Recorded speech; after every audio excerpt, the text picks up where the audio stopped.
South East Radio's Business Matters with Carl Fitzpatrick. South East Radio.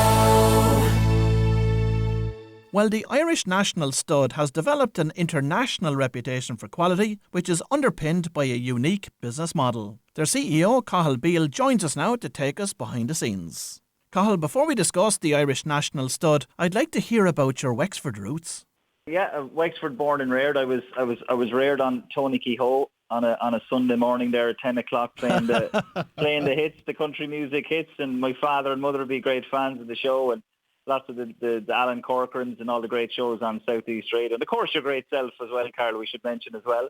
But no, we're living up in Kildare now for the last 15 years, but we're originally from John Street.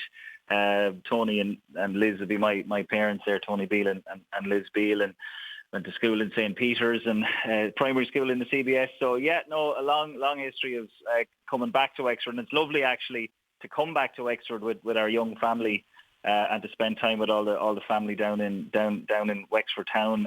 And I know that your early ambitions, Cathal, were to pursue a career in journalism. So how did horses steer you away from this particular path? Yeah, it was sort of very much an accidental stud farmer, I think.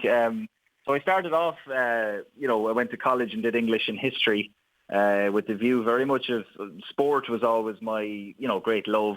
And my father was always a great sports enthusiast. It was always on the telly at home. And, racing was a passing interest, but it was really sport. And I suppose with the view of becoming either a teacher or a journalist in when I went to college. But when I left college, I actually got a job working for Paddy Power, the bookmaker, and I worked in the audio there, doing the sort of broadcast to the shop, and that gave me a real interest in the racing and the greyhounds and I suppose all other sports, and an interest in betting as well at the time.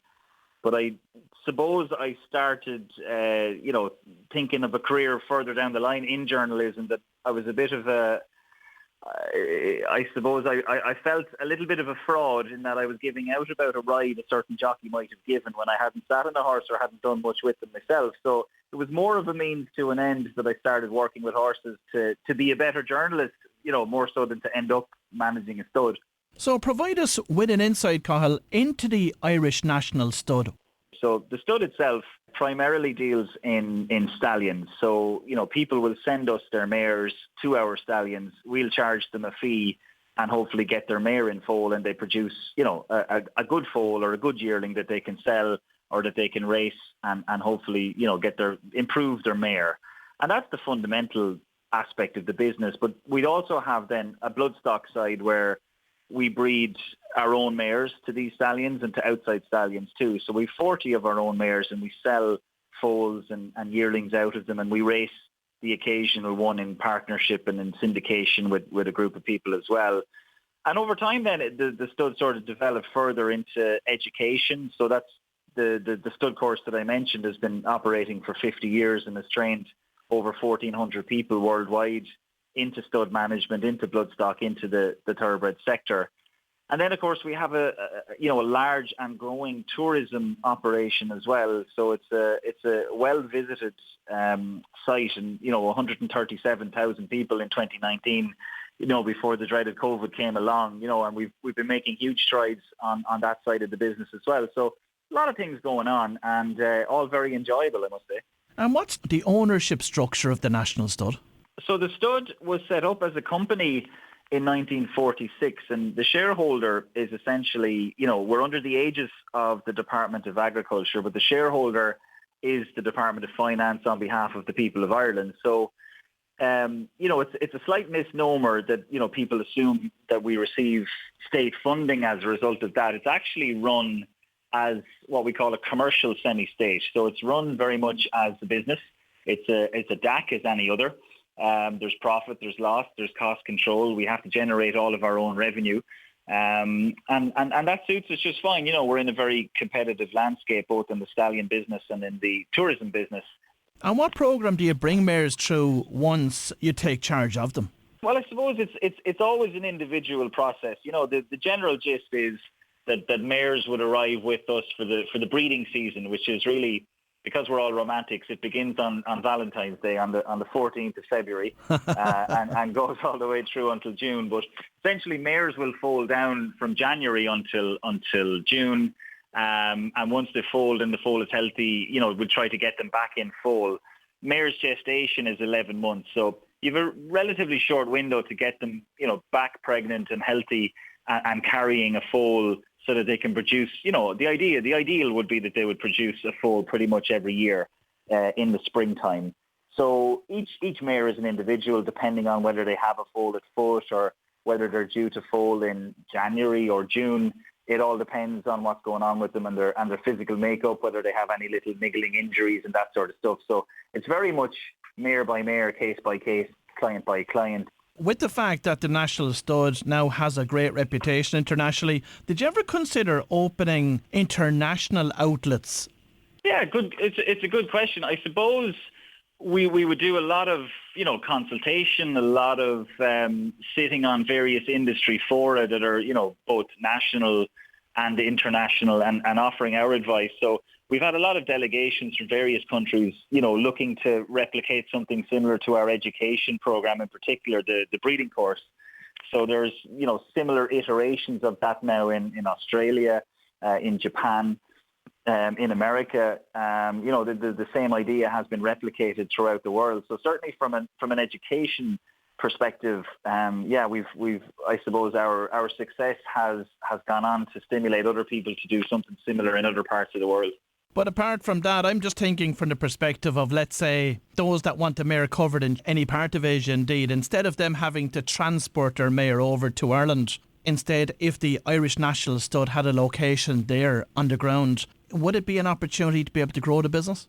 Well, I suppose there's two answers to that one. One is we do something akin to that. So a lot of our stallions would historically shuttle to the Southern Hemisphere, to Australia or to New Zealand to service mares on Southern Hemisphere time. So the Southern Hemisphere breeding season would run from August until Christmas. So you could have a very busy stallion who could cover a full book of mares in the Northern Hemisphere, fly to Australia and then cover a book of mares in the Southern Hemispheres. The one issue with sort of going, sending a stallion, you can send a stallion, but you can't actually AI artificial inseminate in the thoroughbred sector. So everything has to be done au natural. That's the one stipulation to enter the thoroughbred club. To be registered as a thoroughbred foal, the mare has to have conceived naturally. There's no artificial insemination. So it's really, we can only bring the stallion to the population. We can't really bring the semen to the population, if you know what I mean.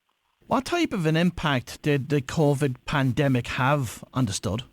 Certainly in relation to our tourism business, it's been catastrophic really for visitor attractions, for hospitality, as it has been, well trodden, and everybody realises that. Luckily, on the sort of agriculture, the bloodstock side of it, it was pretty much business as usual. There was a lot more restrictions, a lot less interaction. Normally a guy might bring a mare to a stallion and you could have a chat and a cup of tea and, have a bit of hospitality waiting for them. But that all changed obviously during COVID, and, there was no transfer of paperwork. There were masks. There were serious restrictions put in place.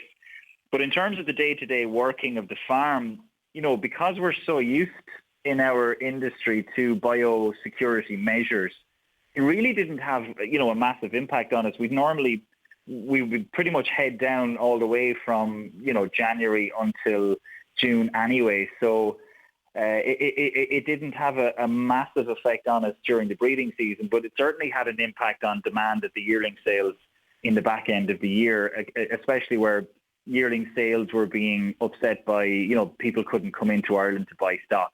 And especially for yearlings, they have to be able to see that stock on the ground. So it had a big impact on the market. But luckily, the market seems to have picked back up again this year, and so far so good on the selling side of things with the sales that have taken place so far in 2021. And Cathal, finally, on the topic of innovation, in June of this year you embraced the virtual world by launching a virtual racecourse experience. How does that work? Yeah, it's I suppose the iteration of it began as an idea to create a museum. We have a museum here and have had for quite a long time, and we wanted to upgrade it But, the process started maybe 5 or 6 years ago. And as I said, the original idea was a museum, but it sort of developed into a more interactive experience and something that people could feel and touch and see, as opposed to, paintings and stuff on a wall. So we got working with our development team and, with support from Foilch Ireland as well, to create something completely unique, which is basically the Irish racehorse experience, where you walk in, you purchase a foal at the sales, and we show you how to do all this. You name your horse, you decide how it's going to be trained, and all of those things add up into an algorithm which dictates where you finish in a race, where you ride that racehorse against your pals or the people going through the experience with you. And the idea, obviously, is to try and win the race. Well, if you've just tuned in, that was Cathal Beale, the CEO of the Irish National Stud, and I'd like to thank Cathal for joining me on this morning's show. Southeast Radio's Business Matters with Carl Fitzpatrick. Southeast.